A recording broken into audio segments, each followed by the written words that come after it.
Jamie Steinberg, Starry Constellation Magazine. Thanks so much for taking your time to chat with us today. Poppy and Ian seem to be in sync with their decision making. Why do you think that worries David so much? I think that it worries David for a very good reason, which is that this probably seems extremely unusual and probably too good to be true to him. And I don't think he's wrong to be nervous. Speaking of nerves, what has Poppy struggling with making game decisions? Is it the success that's the show has, excuse me, the series has gotten so far? Or is it just that the game is just next level and she's got to make sure it lives up to that? I think Poppy has got a lot of confidence in her ability to code, to program. This is not an area where she's insecure. There are a lot of other areas of her life where she's a mess, but I think when it comes to her work, she knows what she's doing and she's actually got a pretty big ego around it. So through season two, the fun thing to play with was this idea of like, she fully believes in her abilities, but it's so important to her to make her mark creatively, and that's the thing that challenges her, is this idea of like, what can I do that is going to show everybody just how good I am. Well, when it comes to the Everlight Party, she decides to rig this in favor of an underdog. What's her motivation behind that? Is it just that she wants this person to finally get their moment in the sun?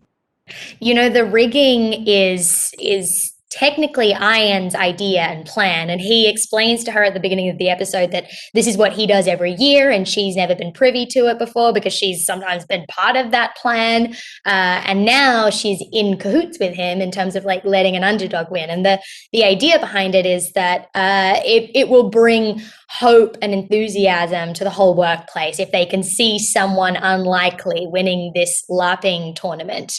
But I think that what the episode shows is that hope comes from a lot of different places, and also that you can't control everything, no matter how hard you try. Well, as new co-creative director, what are some new tasks that are pushing Poppy to her limit? I think that Poppy is really trying to figure out what kind of a leader she wants to be. Through season one, you get to see that the only boss she's ever known is Ian, and he's far from perfect.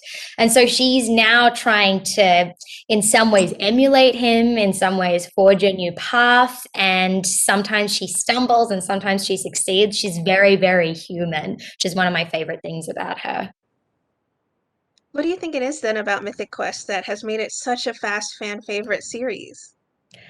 I think it's a really fun world to get to explore game development. It's such a huge industry and it's such a fascinating industry that hasn't really been delved into the way our show does before.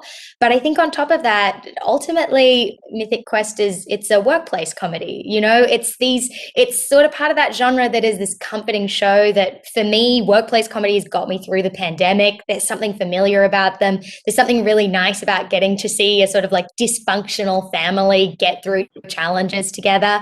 And I think that that's what people are responding to. It's what I responded to in the script. Well, thank you so much for taking in some time to do press today. The series is great, and I can't wait for more people to see season two. Thank you so much. It was lovely talking to you.